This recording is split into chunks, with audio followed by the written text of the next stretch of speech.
we're so pleased to welcome you and to have been asked to attend by our friends at the New Hampshire Preservation Alliance.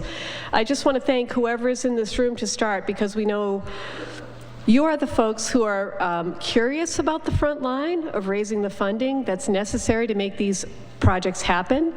And we're just really grateful and delighted that you showed up, and hopefully we'll be able to provide you with some valuable information about doing that effectively. Allow me to introduce myself. I'm Beverly Shadley. I'm the Vice President with DeMont Associates. We're a firm that is out of Portland, Maine. We work primarily in New England, but not exclusively in New England. And our priorities are really in the fields of three places. We're really interested in working with groups that are working on community projects. We're really interested in kids, so we do a lot of work with camps, and we're very interested in conservation. So that's our firm's focus. There are about a dozen of us between our full-time staff and our contracted consultants that come in and help us with really specific projects. And I'm pleased to introduce my esteemed colleague, Robert DeMont, the founder of DeMont Associates more than 30 years ago. Bob will talk with you a great deal more in just a minute, but I want to brag on him for a minute for really driving the raising of literally well over $300 million for the nonprofits that we've served across New England. So I'm so pleased to be part of that organization, and Bob will be with us in just a minute. We're going to ask, we have a few announcements for you. One is that we'll be very, we like to be very conversational, and Bob will invite you to ask questions as we go, and I'll take note of those questions. He'll try to get at them during the presentation. If not, we'll revisit them when we're together for Q&A. I also want to let you know that this entire presentation is being filmed, and that will be available to you in the video format. If you would like to just have our slides, I've got a sign-up sheet here. Please come up, give us your name and your email address, and we'll see that you get just the slideshow following this presentation. And the final announcement is we have got copies of a book that Bob wrote with his contemporary and friend, Phil Conklin. That is up here. It's called People Give to People. And for those of you who are here, it is free. Please come get a copy during this presentation. It's also for sale if you'd like to have it. Bob's very careful about not being commercial, but if you feel there are more people in your organization that should have it, it's there if you'd like to pick some up. So we welcome you, and with that, I'll turn it over to Bob. Thank you. Thank you, Bev. Good morning, everyone. I hope you can hear me. This is all, I'm seeing nods. I also saw a positive affirmation. You're going to get a book, so that's good. First question, how many of you are in the fundraising profession on a full-time basis? Raise your hands. A part-time basis, paid professional. Okay, and now a volunteer. Great, I love it when we have volunteers. Thank you. Thank you for all you're doing. As Dick Ober was talking about all the people that have gone before us, and John Frisbee, and there are many others we talked about afterwards in New Hampshire. And it's nice to see so many women like Bev Shadley who are making a difference in New Hampshire, having raised close to $50 million at Southeast Land Trust in New Hampshire. And we all know Martha Fuller Clark, other volunteers, but this is the future. I love his message about everyone can make a difference here. How many of you like to ask for money? Could you raise your hand? All right, representative sampling. Come on, keep them up. We're not going to take names. 1, 2, 3, 4. That is good. Why do you like to ask for money? Because missions are so important. I don't have any problem. Yeah, that was my next question. Thank you for that segue. He's in the front row. I didn't pay him to do this, but how many of you do believe in your missions and are willing to go out and ask and advocate for them because you believe in it, not because you like to ask people for money? Okay. you're honestly amidst common company, because I used to think fundraising, based on my experience in political fundraising and just what I observed as a teenager, was about getting people liquored up and doing something they wouldn't otherwise do in a sober mind. And when I was interviewed for the job recommended by the vice president of development of my college, who I thought built buildings on campus, he introduced me to Ralph Peterson and the founder of Ketchum Incorporated. It's not with a C, folks, it was with a K. And when I went and had lunch with David Ketchum, the founder, actually his father founded Ketchum, Carlton Ketchum, oldest and largest fundraising firm in the world out of Pittsburgh, he ordered milk at the meal, and I was in. Okay, you don't have to do this. You don't have to drink. You don't have to be crazy about this business. And now I have a perception or an understanding of what fundraising is, and I've been doing this longer than Dick has been in the nonprofit sector, and go back to 1979 at Concord Hospital with the giants of the world back then, Dudley Orr, Judge Souter, Marilee Wilson, Joan Whitaker, Dr. Bob Wilson, who worked at New Hampshire Historical Society, Dr. Horace Blood, who stood up at the kickoff meeting at the hospital campaign, and the only way it could be said by the right person, as you know, his dad was a dairy farmer. When talking about how to do fundraising, he said to the 300 people gathered, "Now I want to tell you something." He says, "We know a little bit about this. No cow ever let down her milk with a telephone call or a letter. You got to sit down and go to work on her." And he literally did that in the seat, operating on people, I think, for the hospital and for many good causes in New Hampshire. I have a higher-minded definition of that, defined by Dr. Lawson, and I want to share it with you.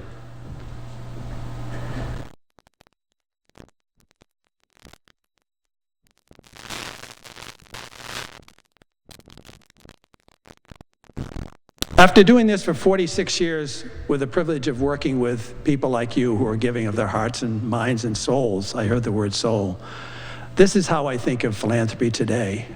As Doug Lawson said, philanthropy is the mystical mingling of a joyful giver, an artful asker, and a grateful recipient. And in that kind of a opening statement, I'd like to begin our presentation. I think I'm supposed to advance the slides. We'll see how we do. There's more good news, because there's a lot of bad news, right? So let's put things in perspective, and a lot of people don't know this. 95% of the money comes these days from 4% of the donors. There is a shifting. At Concord Hospital, I did 30 towns campaigns under the tutelage of Mrs. Whitaker, who knew how to do this, taught me a lot.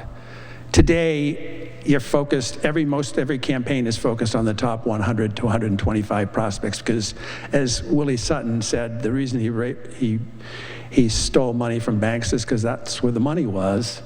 This is where it is, folks. You have to know that going into this. And you're in a narrow sector of all U.S. philanthropy, and that a very small percentage goes to preservation. Most of it has gone traditionally to religious causes. It's now down about half of what it was in the last 40 years. But 84% of that comes from individuals, and that counts some DAFs. It doesn't even count the DAFs, actually, donor advised funds like we have at the charitable fund, where people don't have control over it because they gave their money, but they have pretty much say in where they want to go if it's a bona fide charity, without any problem whatsoever. So a lot of donors are timing their gifts. We're in uncertain times. I'm going to refer to that as VUCA: volatility, uncertainty, complexity, ambiguity. I now refer to it, after the Great Recession and the pandemic, as ultra VUCA. And we'll talk about that. But in challenging times, we're going to find there are many opportunities still. Those 2% still have money. They do. They still have money. But they're going to prioritize to the top 3 priorities that they have. They're going to focus more on restricted and immediate needs, perhaps, the urgent needs. they're going to want leverage because they're getting smarter and they're getting entrepreneurial. And they have their own, unfortunately, they have their own ideas about where they want their money to go. We're learning a lot from some enlightened philanthropists who are giving unrestricted gifts and letting us do what we do best and know where the money goes, but that's another question. And here's the other thing. Most people don't ask. So if you're willing to do that, that's great. And should we also say, unfortunately, and Lou Feldstein and I have studied this and looked at this for many years, and he's done studies of why people give. The only correlation we have between increased giving is attendance at religious services, and unless we count the 12-step programs that are taking over most church spaces, that group is shrinking. So we've got to replace that. But the average person is only giving 2% of their income to charity. So I'm trying to paint a picture of opportunity here. And there are other reasons too, including the federal government is going to be doing less. And so a dollar given locally without going to the federal government is a positive thing to focus on rather than bemoaning and crying because you don't have public money anymore. Okay, so the antidotes, the attitudes we need, the approach we need to volatility, and we'll just deal with it up front because some mornings I know from my experience in my household and yours too, that people get distracted by a lot going on, get sucked into a lot of things. The antidote for volatility with our donors, with our prospects, is to keep focusing on values and keep focusing on vision. Keep focusing on values and keep focusing on vision. People don't give to needy institutions. They give to institutions that reflect their own values. And you really need to focus on those values. And people still do value preservation, conservation, kids, education, the future, economic vitality, all that we can talk about. Understanding, education. I don't know how you do it back in the office, and I don't know how you get to these people who are the top 2%, but it probably isn't always through social media. You got to get out there, as Dr. Horace Blood said, and get to know people. And you got to be spending more of your time listening than talking. Most of us, when we're nervous, we talk more than we should. And sometimes we need an elbow in the arm. I've seen this. You've made the deal. Shut up. Shut up. Clarity. Clarity. I mean, we're entering all kinds of clarity. Where's the truth, right? Where's the truth? But when you look people in the eye and you know their name and they know you and you have relationships, that other stuff goes to the background. You're building trust. This is about relationships. I used to think it was all about transactions. It's about people. That's why my book is called People Give to People. It's not about transactions. If you're still doing transactions, if you still think it's a trick, if you still think it's a way to get people to get, on what was the Alzheimer's challenge? The bucket. If you think you're going to be the next one, okay, buy a lottery ticket. Anyway, so what do you need for qualities to do this? Some humility, and I'm talking about the professionals at this point, but there are very few of those. But I would say we all need to enjoy people.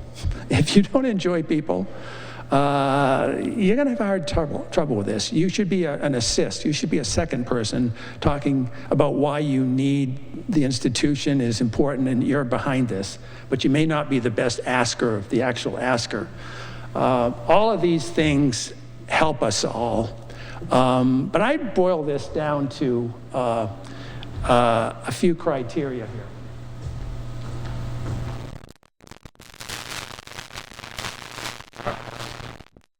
I know you a little bit better, and most of you are not doing this professionally.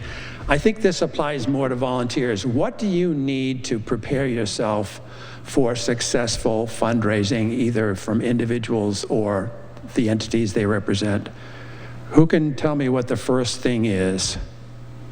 I've given you a hint. It begins with P-R-E-P, and you know how many other consonants there are. Preparation. absolutely preparation. And Tom Carlyle said, he who would move others and influence others should first be moved themselves.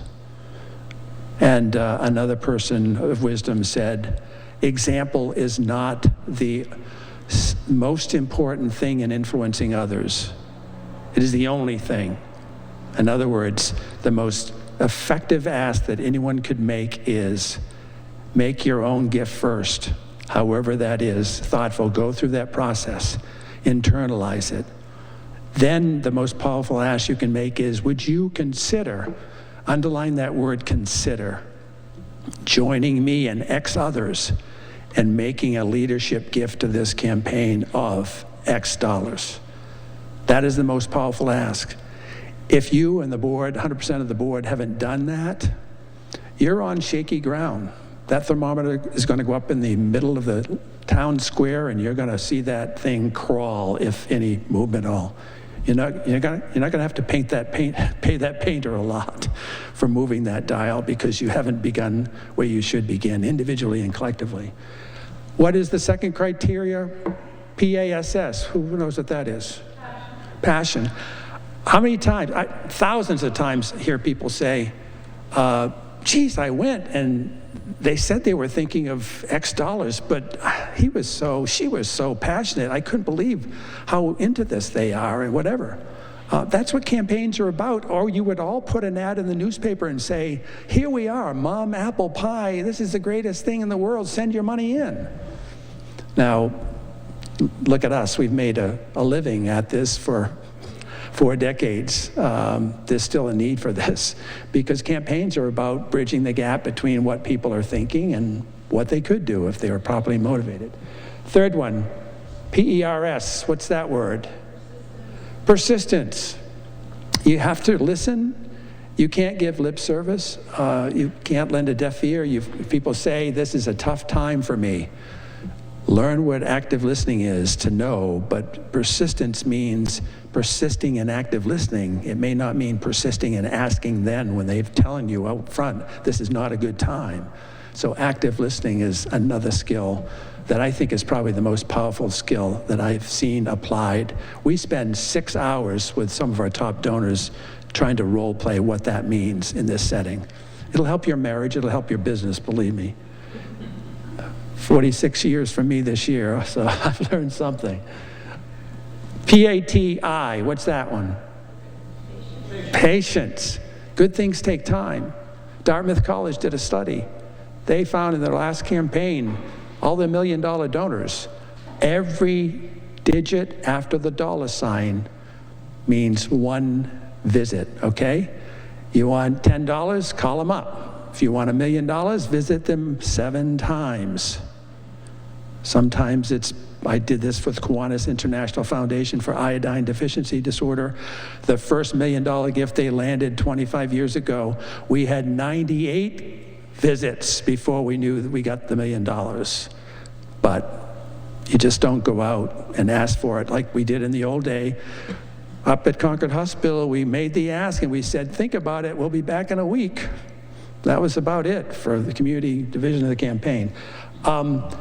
And what is not a quality to have in asking for money? PERF? Anybody? This is a bad quality to have. Thank you, that's great, yeah. Sometimes it's okay to be vulnerable, to be not perfect. Studies have shown scientifically, if you look too slick, if you look like you're somebody else, it doesn't come across right. Passion is what people hear. It's how you make people feel, right? They want to feel your excitement for this. You should have a compelling case. You should have a prospect pool of 5 prospects.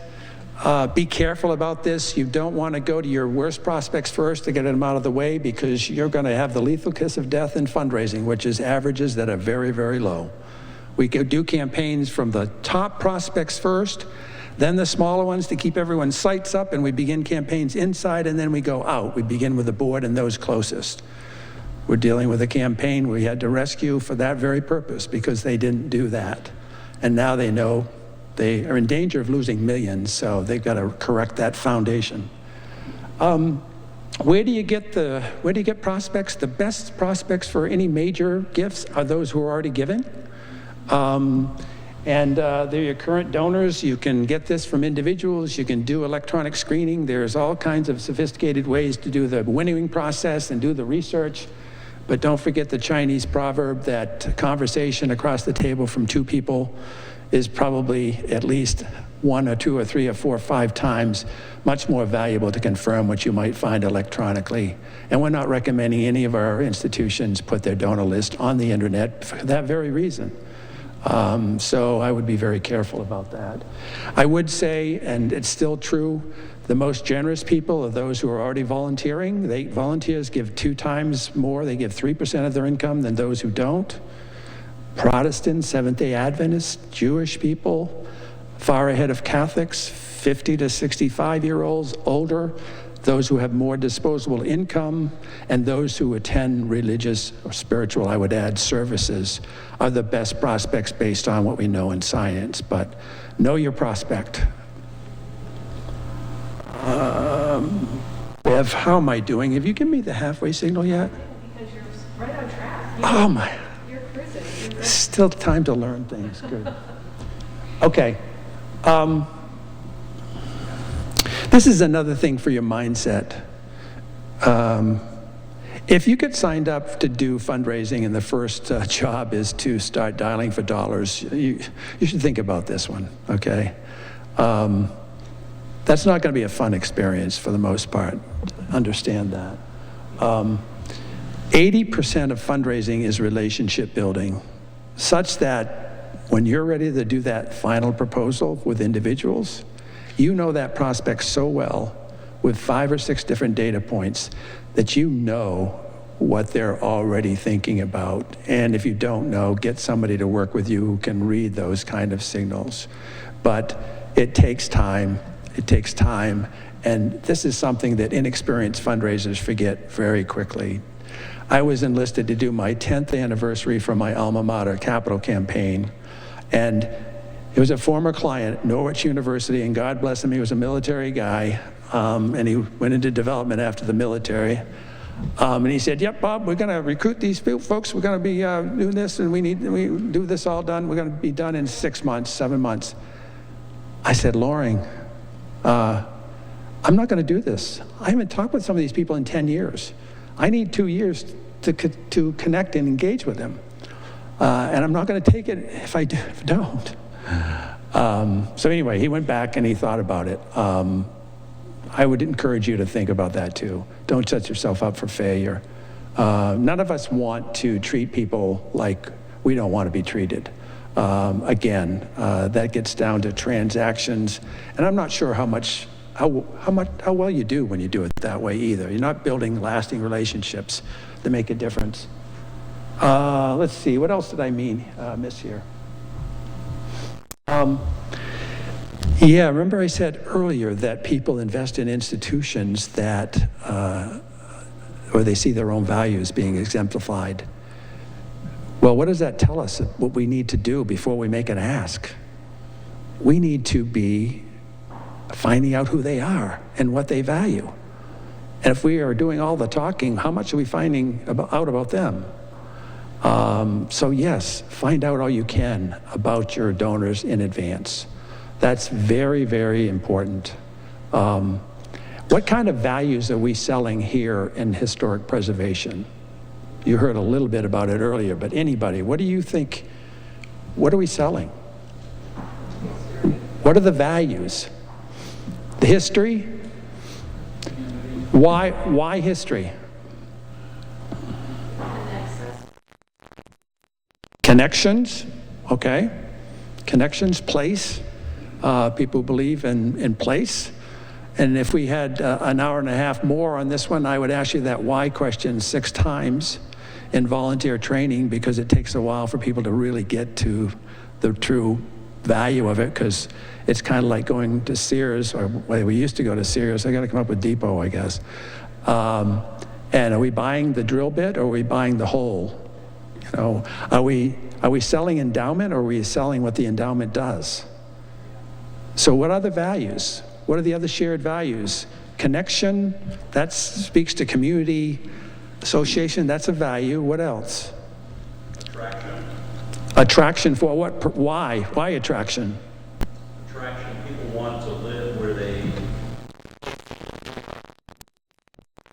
times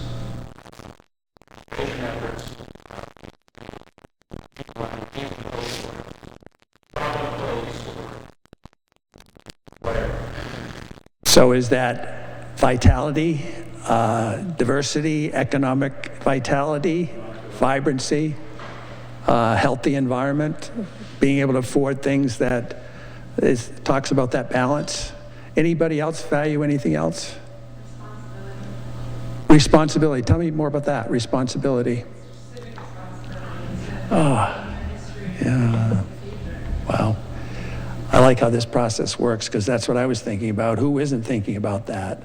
How many times do I get up in the morning and say, I get to do this rather than look at that TV and see all the divisiveness that's going on? I get to do this for my sanity, for my well-being, to be around healthy people who are doing something positive because I'm so in much need of control in my life that I don't have and I want to substitute other things for it. That should be all of us that are involved in fundraising.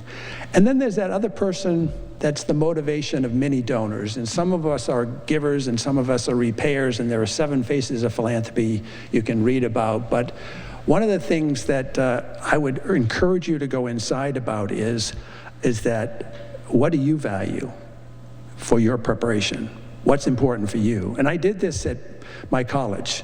Because I was a scholarship kid at Bowdoin College. They gave me money I could not afford to go to UNH. Could not afford it, Springfield College. And I was all about scholarships. And I approached my fellow class members. And by the way, I'd learned at that point that only 1 in 30 people can get a gift larger than given themselves. So I killed myself. I almost had a divorce over that one. That was the first divorce threat. We worked through that. But I didn't get a gift larger than anything I gave myself. And my roommate, father, could have bought and sold my hometown in Maine, not just our family. I couldn't get him higher than that. Now I'm a geezer now. I have a geezer effect at some institutions I've been involved with for over 40 years, and I've gotten bigger gifts since then. But the mistake I made there was I was really, really passionate about scholarships. I could be The trick I learned is be passionate about your common values, but don't go over so much and sell your own, because that may not be what is other people's hot button. And my roommate was a delightful guy. He was interested in faculty, and I didn't get it at the time. I had false pride. I'm a scholarship guy. And I later learned how important that was when my wife and I helped build a school in the dump in Guatemala from one of my alums who was serving the poor people there who were recyclers. And I went in the classroom and I saw the teachers and I saw what an impact they had on all those kids. And I thought, like my wife, who's a teacher, that's even more impactful. That's even more impactful. So don't project your values on someone else. Be open and be willing to find out what is the motivation of that prospect. This and everything else I've learned in 46 years can be read in 40 minutes if you want, and you can take it with you. You don't have to take all these notes, but just a reminder. Yeah, there's all kinds of ways that you can engage people, and you can read this and you'll get the slides. But here's a piece of wisdom that I just think is very, very impactful, I've found. If you ask for money, you're going to get advice. But if you ask for advice, you'll get money. All right? I'm so flattered when people want to come talk with me. I've mirrored my fellow alums who never refused to see me when I was a 17-year-old and did my first fundraising campaign, present day dollars of $75,000 when I was a sophomore. And never got any one of them say no to me. And so I feel that I have to do the same thing. But when I go out and talk to people, That went too far back in the brain, and I lost my train of thought on that one. What was I going to say? Help me out here. Advice. Thank you. You do need to ask people what they think about your program and your plan and so forth ahead of the campaign. That is part of the campaign. Even if they don't give a nickel, you want to have people be informed advocates. And you want to seek their advice. You do not want to feel like you have to be perfect, and don't show the brochure to the prospect for the first time and it's all polished and done and they have no input. They're members of the community. They've never been checked with. It's been done entirely inside with the board, and you've unveiled this big plan and no one's ever seen it before, and it takes you 6 months to work through all the fallout because you haven't really shared it with anybody and you haven't built your concentric circles of people who are invested in it and have had their fingerprint on it. So that's very powerful to make sure you do that and ask people for their advice. You can't pull it off if you don't mean it, though. And I think curiosity is another quality I'll add to a good fundraiser. Interesting. Why? Why do you say that? 5 minutes, Bob. Thank you. Wow. That was good timing. What else can I do? I can answer a couple of questions. This is record for Bob Gimon. What am I triggered for any follow-up questions? Oh, it did? Which one? The next one. The bet?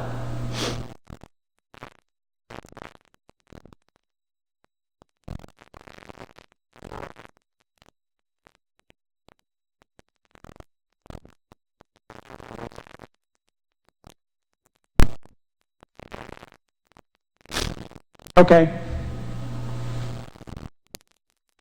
Yeah, I guess this is, the points here are, there is something about human nature, I don't know if it goes back to cave days, but when you have a rendering or a map, that is so engaging for people, all right?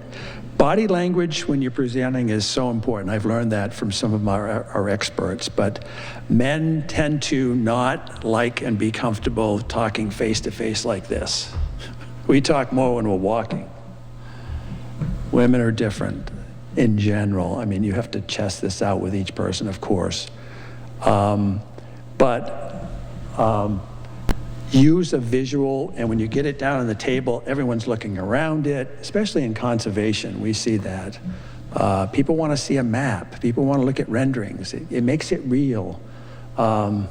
We're just overwhelmed with words. We're overwhelmed with words. It's just, and maybe in this particular space of historic preservation, I gotta tell you, the brochure is not in my top 10 reasons why people give to an organization. And everyone wants to print it and have it be perfect before you go make the first call. And our top 30 prospects, we never have a brochure, because if we did, we'd be talking about a goal. $14.5 million was Hale Reservation, we would have said. That's what we started out at. We ended up raising $40 million. Southeast Land Trust of New Hampshire, we started out with, what was it? 24, ended up raising $46 million. It hurt us. It hurts you when you do your brochure and you print your goal, whatever. We never talk about the word goal, because we don't want it, no offense to any newspaper folks or Mary Lee Wilson back in the day at the Concord Monitor, but we never want the goal to be announced in the paper. We learned the hard way at York Hospital when a woman died and had something in her will, and it killed the campaign because everyone thought, well, you got a $3 million bequest. That's why we have quiet phases in campaigns. So you can go to the top 30 prospects and you can say to them, these are our optimum needs. Whether we can get there or not depends upon you and the board. And we're going to look at those two major categories before we set a public goal.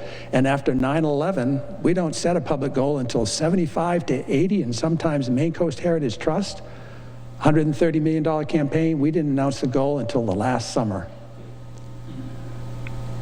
So you don't end up, they learned the lesson on the last campaign. They kicked off the week of 9/11 at $40 million on a $100 million campaign. And it took them years with the likes of the Richard Rockefellers of the world not wanting to get back on the horse after that. So that's why that new metric is important. So you don't announce at all? No, we talk about needs, comprehensive needs, and I think that's the last thing, and then I'll turn it over to my esteemed colleague here, Bev. We think the best way to raise money today is comprehensively. Don't keep the annual fund over there on the side and leave it to some people and they feel like second-class citizens and all the focus is on the capital. Don't forget you're working with an older population. If you don't have planned giving in there, you're not going to build your planned giving program because people don't get around to it. So have the menu of annual, capital, and planned giving in all of your campaigns. And that means that you gotta stretch and think about, a rule of thumb is if you're renovating or building a new building, add 40% of the building's cost for a maintenance fund that throws off 2% effectively at a 5% of the revenue from that to maintain the building so you're catching up. Because whether we're talking land conservation or historic preservation, no one's got enough money to maintain these buildings anymore. So we embed the endowment in the cost of the campaign. That may demand a different strategy when you're going after public funds, but that's what we do. Anyway, good questions. Bev, we've got this in action right now with you next. Thank you.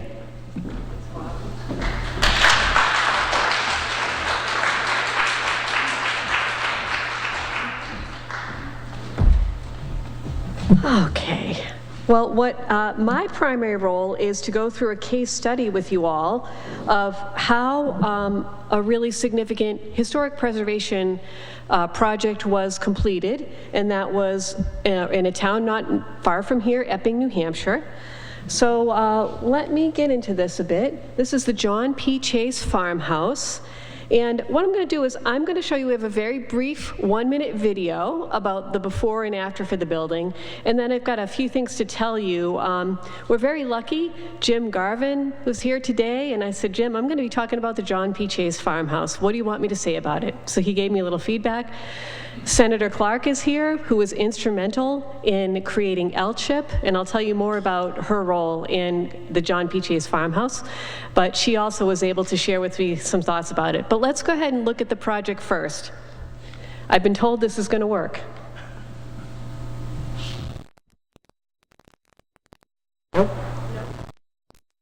Okay, we have support if we need it. Supposedly I just click this and the video will start, so we'll try again.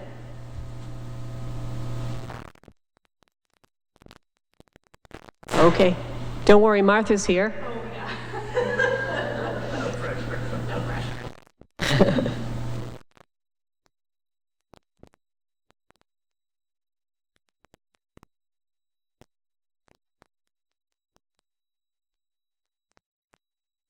Always a challenge.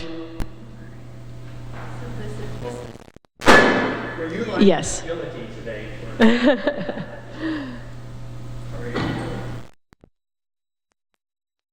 If it's not there, as I said to Megan, who was so helpful, the presentation shall go on.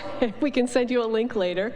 It's just 1 minute. The thing that's cool about it is it does a lot of the before and after of the building, which is what's really exciting to look at. So we are hoping to show you more of that. Should I just carry on? Okay, we're going to carry on. So CELT acquired this property when we protected the land that is the Burley Farms. It's about 240 acres in Epping of farmland, forested uplands, and wetlands. And this building came with it, the John P. Chase farmhouse. The family, we worked with the family when we protected the land, and we worked with them on what they wanted to see happen with this building. And it wasn't easy, but of course, it was so important to the family. They wanted to see it, maintained, and they wanted to see it carry on for the future. So thankfully, we were able to do that. This family, I'm not an historian, but I can tell you what Jim Garvin told me is that it was a land grant, an early example of a land grant property. And this particular building was built in 1791-ish and really demonstrated the uses of a property like this in colonial times and immediately after colonial times to a community like Epping. So it really had a lot of value in a traditional homestead. So we went from the beginning with this project, we began to partner. You'll see some beautiful murals covering the window. The organization, the Southeast Land Trust of New Hampshire, knew we would not be on the property for a while, and we wanted to protect this farmhouse. So those murals were done by middle school students with the town of Epping. So again, immediately just trying to engage the community and the property and what was going to happen there. Okay. So just quickly, here's our after. There was a really significant renovation that happened. Really, we call it a total rehabilitation. The building was jacked up. The foundation was worked on. It was really, it's safe to say it was an absolute top to bottom renovation of this property. And I'll tell you how we went at it. So SELT is a land trust, and obviously historic preservation is not our area of expertise. What we did was we looked at the entire property, and the project was a campus approach, okay, that included the John P. Chase farmhouse. You can see various elements here in this one shot. And this is what the campus looks like today, and as I said, it's on about 240 acres. So the campus that we included and we talked with our prospects about was as follows. First, we built a new building, which was the Nan and George Mattei People for Center and Nature.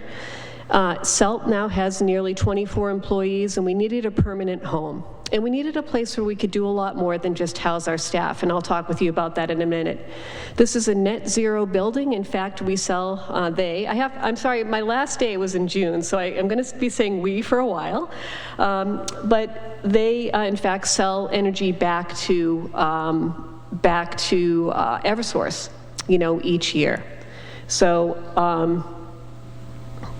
it is a demonstration property for net zero energy efficiency, and it houses the staff and does other things. The building is rented out and shared with the community in addition to the staff. The property is as well, but that large room on the end is a meeting room that can take 100 people and the community is welcome to use it. There's a special security system. People can get in on the weekends and after hours when we work with them on the passes, so it's very accessible for the community. And in fact, for the town of Epping, we have invited them to meet there free of charge, each committee once per month if they'd like to. And every year, the school board and the school district meets there and has their retreat. So we wanted to make sure the town of Epping knew that we welcome them and wanted to have them. There are major events that are held there. This is our Trail Fest event that attracts about 1,000 people a year, and there's a trail system on the property that receives a lot of use. So many, many uses for the property. In echoing the early agricultural work that actually happened through the family at the John P. Chase farmhouse, SELT has reinstituted something called the all-terrain learning program, and we added an agricultural dimension. So school children from Epping come out and actually farm at this property, and it's returned to some of the agricultural uses.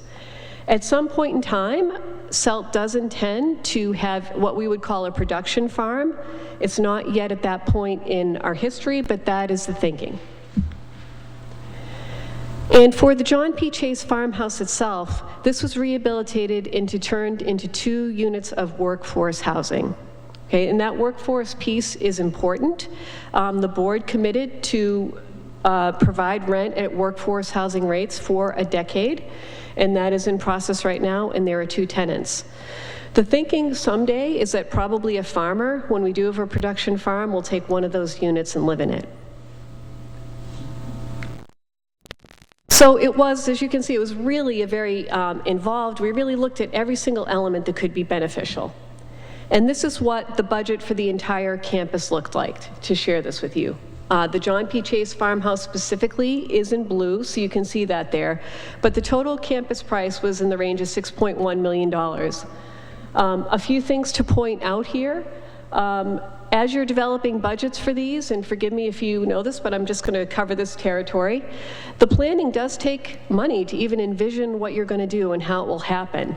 Site planning takes money. You know, someone needs to think about how will the hole be dug, where will it go, what is the landscape like that you're going to be working in. Of course, construction and rehabilitation, that is what most of us think of when we're building buildings or rehabilitating buildings. Occupancy is the cost of things like furniture, interior paint. It's typically pretty much office furniture, but it could be HVAC, heating systems, things of that nature. And finally, SELT was very committed to capital reserve funds because our board recognized the importance of making sure that those needs were covered up front so they weren't putting that need on a future board of the future, okay? So the total budget for the John P. Chase Farmhouse was $866,000. And here's how we raised the funding for it. You can see, as Bob has been talking about, the vast majority came from private gifts from individuals. We did receive some grant funding, about $611,000. These are private foundations that are not affiliated with public funding. We had grants from public sources, and LCHIP was among them. A lot of people have talked about LCHIP. I want to take a minute and just say that the Southeast Land House was fortunate in that we received 2 LCHIP grants. The first was for the protection of the land itself, and the second was for the rehabilitation of the John P. Chase Farmhouse. So we're proud to say that we were the first project in the state that received funding for both of those purposes, and very proud of that. Some of you may have heard of a program that is offered through the state of New Hampshire, which is the New Hampshire Community Development Finance Authority Tax Credit Program. And what this means is you competitively compete to get tax credits, and then your organization sells these credits to businesses, and then you're allowed to use that cash, and the business gets a tax credit from the state of New Hampshire. That's as much as I'm going to say about that. We were awarded $450,000 through that program, and what you end up with is 80% of that, because 20% is used to facilitate that program in the CDFA. SELT had a building right here in Exeter, and that was our former headquarters, and that was sold. It was sold for more than this, but the board had agreed at the beginning that when we were getting to the very end of the campaign and whatever the gap was that we had, we would put the proceeds from that sale of the building toward it. And we did have a few in-kind donations. That's certainly worth checking out. In-kind donations, but understand there can be challenges there with timing. Once you're on a sophisticated building schedule, it can be hard to coordinate some of those things. So just have an awareness of that. I wouldn't say don't think about it, but you need to have an awareness about that. So in echoing what Bob says, what this is showing you is where did the funding come from? So 85%, that $5.2 million, was from individuals in one way or another, okay? And I could even argue from private sources that you see that 10%, $600,000, that's public sources, but I could even argue that $360,000 of that could go down in the private sources, because those credits were sold to private businesses to help us.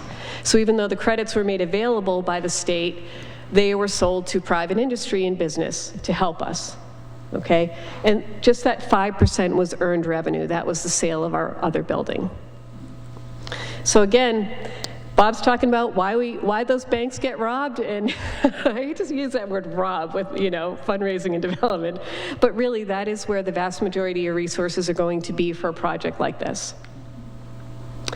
So that brings us to our tips and lessons learned in this particular project, and then I'm going to end with some feedback that I got from Senator Clark before we open this up for questions. But we learned it's going to cost you a lot more than you think.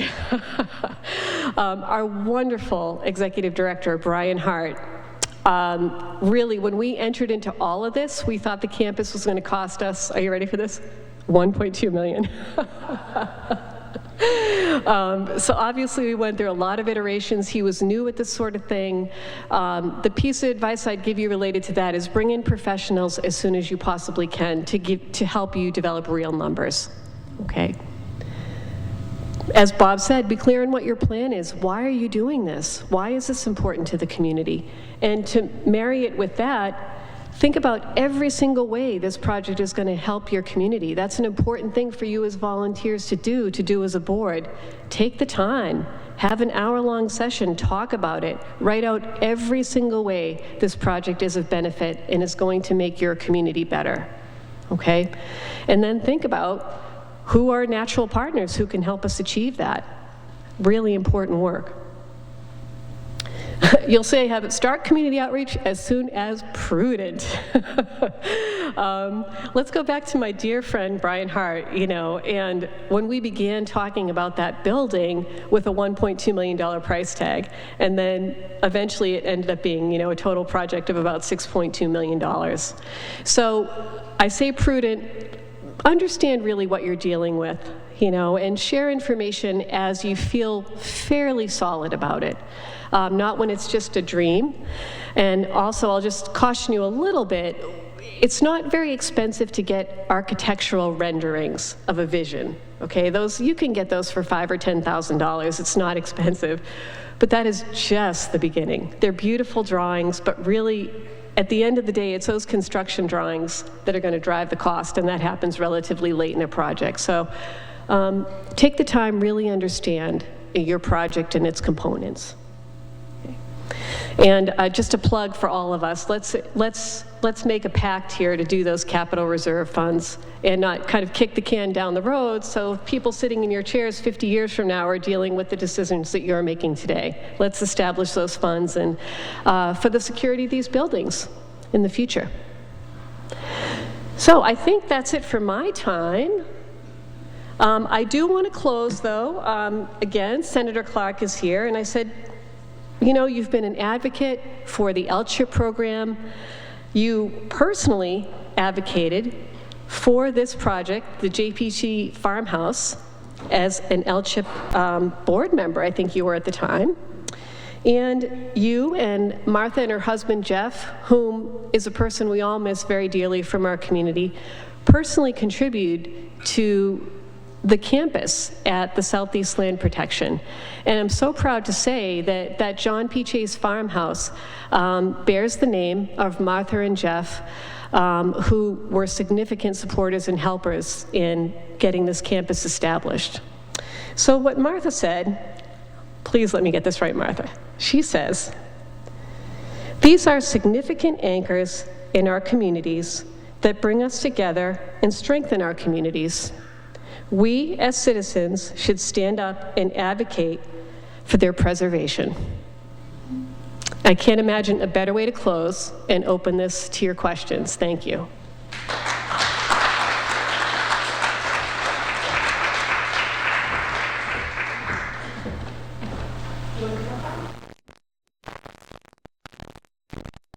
Questions? I hope. How are we doing for time? Plenty of time. All right. It works. Thank you very much for the presentation.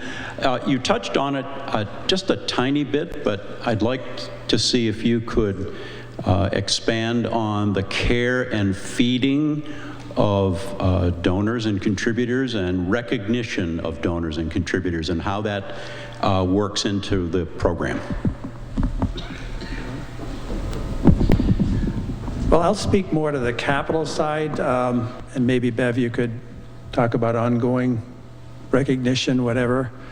What can I say about that? I think what I find in New England especially is some reticence about name gift opportunities. I think people are cautious about that. There are some organizations where, for example, in educational institutions, you can embarrass your kids and compromise the values of your organization if you name everything in the place. So they have to coincide with the values of the local community and the board, and you have to think a lot about that. Normally, there are name gift opportunities. We refer to them as name gift opportunities because everyone assumes, because this is what we hear over the years, that, yeah, that fundraising is all about people's egos. That's the reason they give, to have their names on buildings. I haven't found that. I may have worked in New England, mostly northern New England, all my professional career. I think there are many institutions in the camps. Camps don't want names all over the buildings. Camps we work with, for example, you can name a staffman or honor a staffman. There'll be a tasteful plaque inside, but it's named after staff who've given 25 years because that is a signature value of them, the quality of their staff and what they do and their loyalty and the impact on kids. So you can name a building or a program after a staff member, and it's the Smith Building, contributed or generously given by the Jones family. So it's tastefully done. I think that we call them name gift opportunities in the capital campaign vein because it's not all about having your name on this. Giving is a way for people to channel their values and their grief, oftentimes in memory of a loved one, as a memory. And it motivates a lot of people who need to give. There are a lot of people who need to give without someone in their life dying, but this exacerbates that feeling. It increases that intensity of wanting to do something, to go through the grieving process and to have a lasting memory, and to, frankly, I think we're proud of our profession to create a philanthropic history of an organization that's important. So those are my thoughts on the capital side. If I asked everybody at the beginning of the campaign, how many of you would like your name on a building, no one would raise their hand. And so some board members take that as, you know, we're not going to do that. No one wants them. I would just caution you, they may want them. And at the end of any campaign, we send out the list of all the donors and we give them one more time, do they want to select the name gift opportunity? And sometimes that'll trigger them, oh, I guess other people are doing it. I'm not going to stick out like a sore thumb. So if that's the culture, we'll do it. So I think it's a good thing to talk about because, again, vision and values, okay? Vision and values. Is that a value that fits with your organization or not? I don't know, Bev, would you add anything to your ongoing stewardship of donors? Did it answer your question? We talked a lot about about name gift opportunities, but ongoing stewardship was the question? Both. Sort of the care and feeding of.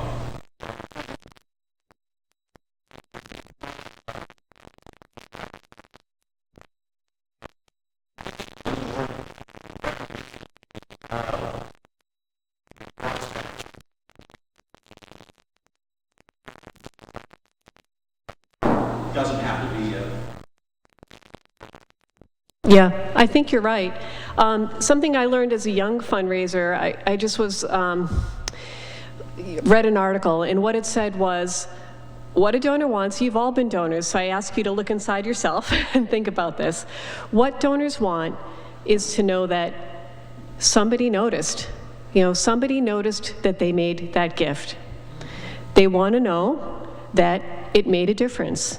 What they've done made a difference to this organization, and they helped to realize their values, as we're saying. So I think our first line of work is to make sure our donors understand that we see them. You know, of course, we're so appreciative, but we see what you've done here. This matters. Thank you for doing that. And that simple act is really genuine and really powerful, and I think that's where it starts. You know, there are lots of ways for organized groups to welcome their donors. You can have special field trips for donors only. You can have first looks at potentially projects that you might protect, properties that you might protect, buildings that you might protect. I think when someone's really a major donor to your organization, you are just seeing them as if you'd see a friend on a regular basis. You know, you're talking about their family and their life, and you're updating them on your project, and you're learning if they have questions. So Bob said earlier, how would you like to be treated? And that's how we treat really our donors, is we see them as whole people, and we take the time for them to understand them and their priorities. Does that help? Okay. I would just like to, I'd like to add to that, ask them. Ask them how you like to be recognized.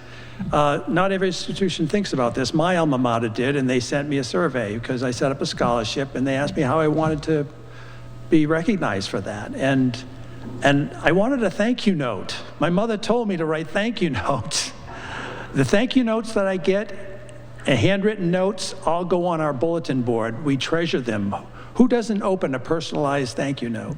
And I get people from parts of Portland say, when you were on the board of the University of Maine at Machias, that administrator up there wrote the most personal thank you notes. You don't have to give a lot of money to be thanked up there. They really know how to thank. Down in Portland, my gift wouldn't make a difference at all. So I think that's really important. And the second thing, because I know we have a gentleman that wants to speak as well here, I think if we go into a situation where you're having a major capital campaign and you haven't thought about stewardship in terms of time and talent, you run the risk of starting out your philanthropic efforts and recognizing people for their treasure and sending the wrong message to your entire constituency. Why are you only thanking people for their treasure? Where are you in thanking people for their time? Do you have years of service? Do you value that? And their expertise? And are those thank you notes done by on a timely basis? I got a call from someone last week. This camp you're working with, I never got an acknowledgement. It's been such, it's been like months. That's common sense, I would hope, but it isn't, obviously. It takes a commitment from the institution to really thank and honor people for not just treasure, lest you be viewed as the bad side of fundraising and transactional, in my opinion. This gentleman was patiently had his hand up. Maybe you have something to add to this. Well,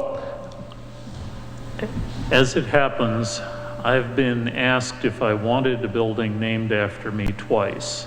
In both cases, I thought of my parents and my grandparents, and I said, you can name it after me when I'm dead. But another thing that I personally value a lot in making donations is efficient application of the funds donated towards the purpose, the fundamental purpose, why this thing is being built, why it's being protected, why it's being cleaned up. And if I see a close connection between the money and the original desired result, I'm happy. Yeah, I think what you're saying is, the institution is showing good stewardship and they're following through on what they said they were going to do when they asked you for that money. And you deserve an update on that from time to time as to how that's going. Yes, microphone's coming. I guess in our quick poll of hands, it seems like a lot of us are doing this on a volunteer basis. So I'm curious what recommendations you guys have for volunteer groups that have a very small number of volunteers and leaders. So what are some ways that we can really make the biggest impact with our outreach efforts and engagement? Because obviously that's a lot of time and energy, but on a volunteer basis, we can be limited in the time we have to spend on those efforts. I'll start. Thank you for that. I'd say the first thing to do is look around the table and say, who else could help us?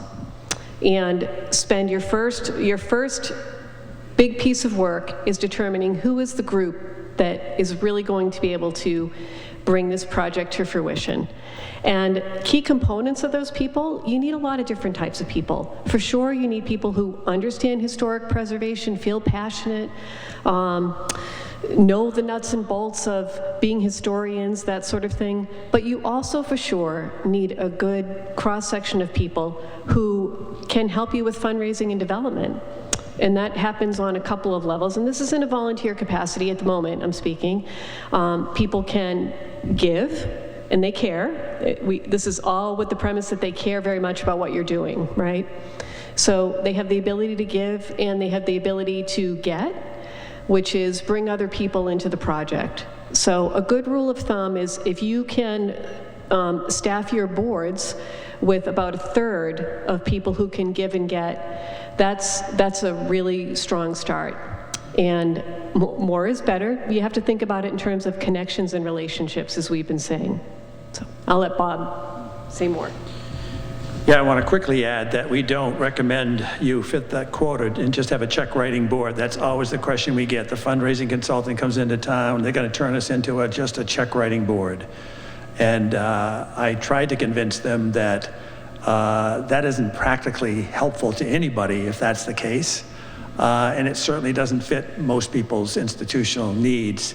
You've got to have people on the board who believe in the cause and who are willing to do a certain number of things to create board cohesiveness, so you don't have a two-class board, you don't have unity, and you've got governance issues if you just stack it with people. So we don't subscribe when someone, it's very tempting to say, what's it cost to serve on this board? I don't think that's good. I think you raise less money when you say that. It might be a different reason why you shouldn't do it, rather than the obvious ones. But it doesn't work. It really doesn't, because more people go down to the average than go up to the average. Remember I said averages are the lethal kiss of death in fundraising. I'm meeting tomorrow with a library, small library in Maine that started a campaign, and they ran into that wall. They've realized that their yield they went to the low-hanging fruit, and they raised $1 million on a $5 million campaign, and they realized they went too fast. They just didn't handle it properly, and they didn't build the board. They didn't prepare ahead of time. They didn't do an assessment of that. They didn't do the obvious thing, which is so against our nature in New England. They didn't want to talk about money. Okay? One of the things that will rid you of that notion completely is to have an international student from Europe stay at your home, and they ask you, how much did you make, Daddy, last year? It's like, not a big deal. They don't place such a heavy emphasis on money. Other questions? Yes, ma'am, or whatever. No. We're in a small town and we're renovating a schoolhouse. And we're not looking for millions. We're looking like 200,000. But one of the things when you said go face to face, we wanted to go into a very small industrial area in town, and they all have signs up, no solicitors. And how do I get through the door to do the face to face to them without, we've done mailings. Are you a nonprofit with a board? Yes, well, we're a small nonprofit. Yeah. How many board members? 8. Do they have any friends that work in those places or connections in those places? Not that I'm aware of. Yeah. Yeah, that's difficult. You would think that going through the front door is the best way, but I think knocking on the doors is usually for the Little League and the smaller out-of-pocket contributions, but for capital stuff, you got to have more than a chance catch at somebody. You've got to think thoughtfully as to who the first one you should go to. So it's better taking time to really think through that. And you may be surprised if you do, set the process. If you want, we give 5% of our time away every year for nonprofits. If you want to talk about that and schedule 90 minutes with us, we'd be happy to talk further on that if it might be helpful to the board. But I guess my caution would be, don't do it yet, talk to us. We would rather have you do it well and be somewhat successful. Thank you. I know you've been waiting, Andrew. I think the statistic about the major donors is a real bummer for those of us who don't live in the 5 New Hampshire towns that have all of that money, which is probably a good thing for land conservancies because they think regionally, and so if you have a project in Epping, you're not just getting money from Epping. I imagine you're getting most of your money from Rye and Portsmouth. And preservation groups have a lot to learn from that when we're thinking of just the one building in our one town. But can you talk a little bit about how you make your pitch for a project that's maybe not in a town that has the money? How do you get someone from Portsmouth to care about an Epping farmhouse? I think this gets back to what Bob was saying earlier about values and vision. So in that piece that I said as well is identifying really, how does this project benefit everybody? What is every way this project benefits? And in an ideal world, you'll know your donor a bit. Bob's saying, you know, if you're going to ask for a 7-figure gift, you should have 6 sit-down meetings with that person, you know? So you should really have an idea of what's going to excite them about that project, okay? But be prepared to talk about that vision and all of the benefit that it's going to bring. Okay, that would be an early meeting of being able to identify the different buckets of benefit, if you will. Okay, and as that donor is known more over time, really refining it to that particular person. So I think of, you know, money in my experience, and I've probably worked in major gifts for maybe about 30 years of my career. Really what people want, the reason they're giving you cash is it is a tool. Okay, it is a tool for them to realize their vision and their values for the future. And they see that they may not be able to work for your organization, they may not be able to work for a nonprofit, but they have this thing to offer to work toward that common goal that is what is your nonprofit is pursuing. Okay, so I think that's the best answer I can give you is be clear on what you're accomplishing. Do your best to be in the room with people who care about that, who really want to fulfill it. You want to add something more? Okay. Then just a quick follow-up. I mean, have you ever had a donor who, or I guess have you found that geography is not the limiting factor in some of these large gifts? Somebody says, I'm not interested in the Epping project, but let me know when you're doing a project in Lee. It's a good question. Dick was talking earlier about our 234 towns and the way we are here in New Hampshire, and I'm fond of calling them our 234 fiefdoms, if you will. And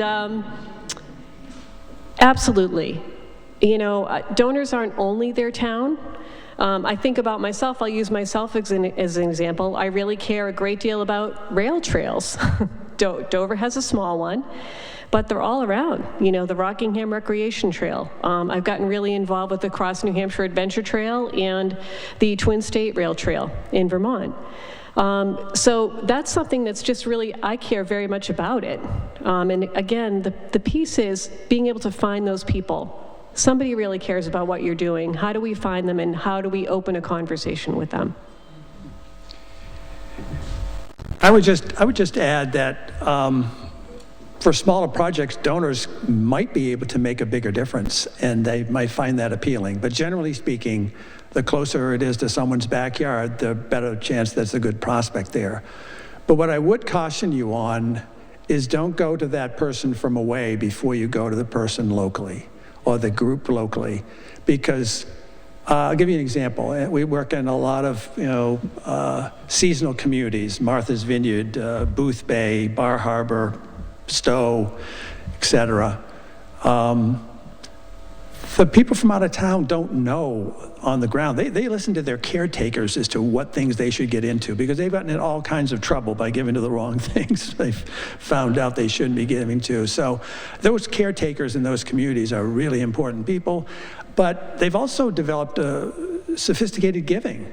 Maine's second largest donor, Betty Noyce, the Lieber Foundation, would never even enter into a conversation with a nonprofit that didn't have 100% participation from their board before they went to see her, because they have a fiduciary responsibility. So it didn't say she wouldn't think about giving to any organization whose board didn't give $1 million. That could have been $20,000, spread over 3 to 5 years. But she felt it was important, and I think you need to realize this, that, show me whether you got local support first. And we've worked with Senator Susan Collins in Maine. She worked on a project where the Franco-American Center in Calais, Maine, federal money came first. It killed our private initiative because there was no local buy-in, no skin in. She regrets that to this day. So it's important to set yourself up for success in the long run. Don't take the sugar daddy or mommy gift without thinking about that. Is that the right thing to do if there's no local support to sustain that building? Yeah. Would you clarify a little bit about the quiet phase and when you go public? When do you start telling the community your stories? When do you have this community engagement, like the example with the building where the kids from the school painted the murals? But we have people asking about our building, but we've also been told, wait till you've raised about 75%, 80% before you tell people what you're actually thinking of doing. Or we also want to ask our donors which of the various options they think are viable and they would support. Yeah, quiet is probably a misnomer. It's the best kept secret in town in a lot of cases, right? What is the quiet phase of a religious congregation or religious institution? It's not quiet. But where I draw the line is, if there's risk that this is going to be on the front page of the newspaper or online or whatever, and there's a goal represented, that's to me when you've gone public, when you go public with that goal. So from a strategic perspective, talk all you want about your needs, your vision, your values, and your plans and so forth, but keep fundraising out of the conversation. That's last. Lead with the cause, lead with the plan, keep fundraising out of it. Don't have your fundraising consultant or your development people get up at town meetings and whatever and just, save us for behind the scenes. We are all more comfortable being behind the scenes. We want volunteers out front, board out front. We're just coaches. I should probably say that. If someone gave me $1 million, and I've interviewed 9,500 people in my career in planning studies, and they've told me what they might give in a campaign, I would not take that joy from someone else to try to solicit that campaign and say, look what I got. We are enablers, we're not fundraisers. We're at least that's what our core value is. We wouldn't work with an organization that didn't have volunteer-driven fundraising because we don't think it's sustainable in the long term.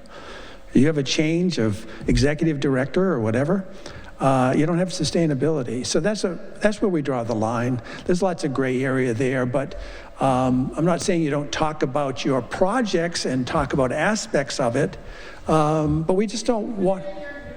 Your membership newsletter,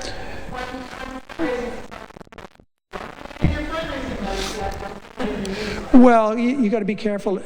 You've got to have some judgment around that. That's my initial response, but there's also when you drill down further, you don't want someone sending you a $50,000, someone sending you a check for $5,000 and say, I heard about your campaign, I'm all in, this is all we can do.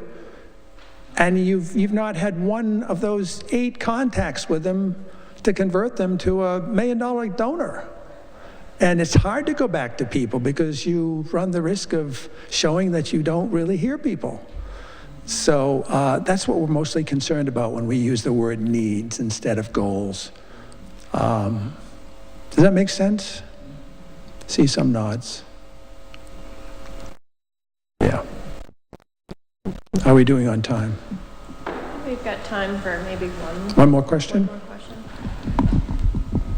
I just wanted to ask, as you were sitting down listening to the owners of that property in the case study, do you recall the reasons why they felt so important to be involved with a project like that? Because it had land conservation, it had environmental impact. Do you remember, can you recall some of that conversation and share it with us? Yeah, the family, it's not a secret. The property's called Burley Farms, and the Burley family had had that property for well over 200 years in their family. And they really knew the history of it. They had the documentation. In fact, I was reminded by Donna Bell Garvin that all of their family papers were sent to the New Hampshire Historical Society, who now has them. So they were well aware of that, and they really wanted stewards of that property for the future. They didn't want to see it developed. They wanted to see that part of history protected and preserved and honored. But in the same breath, they really wanted to see the property go to good use. And so between what SELT is able to do, sometime perhaps return to a production farm, all the education opportunities, the fact that the land trust was there, and people, if you haven't been there, please go. It's got trails, it's a beautiful property. When people go there for a meeting, they look out over the protected fields and understand what can happen when land is protected. So families themselves that are considering that can now come to this space and see and experience protected land and the beauty of it. So they liked all of that. They just wanted to see their land go to good use. You know, they wanted to see the history protected and preserved. And we were able to really forge a wonderful partnership and be able to do that. I think I'll just end with one story because I know, let me just check it out and see if it's helpful to people. How many of you envision yourselves in the next 3 to 5 years, your organization having the need to raise more than, say, $500,000? Okay. I'll just give you a piece of hope here, because we talked about big numbers here for some organizations. I want to talk to you about Brandon Public Library. Brandon, Vermont, it must have 1,300 people in the whole community. One of my good friends that I met through Camp Keewaydin and the Lake Dunmore Fern Lake Association up there in Middlebury, Vermont, called me one day and he said, Bob, I'm on this board. They want me to chair this campaign. They're going to put up the thermometer this week, and they want to raise $800,000. I said, how much have they raised? And he said, not much. And I said, well, what has the board done? Not much. I said, Rob, stay away from this campaign. I will never see you for the next 6 years. He said, what should we do? Well, I told him what I thought they should do and what it would cost, and gave them a deal, because this is a dear man that my wife and I have become. You develop those kind of relationships in this business. So 2 nights later, he calls me back. He says, congratulations. I said, why? He says, you got the job. Rob, I didn't ask for a job. Last month, this is why I do this. This puts chills up my spine. Because of his leadership, and he's now in his final months with a debilitating disease that's going to get him. He and his wife co-chaired the campaign. They raised $3.9 million for that library. So keep the hope, ask questions, talk to people, talk to pros. People are willing to give you advice. This is important work, and we're delighted to play a role if we can in some way. Good luck. Thank you for having us.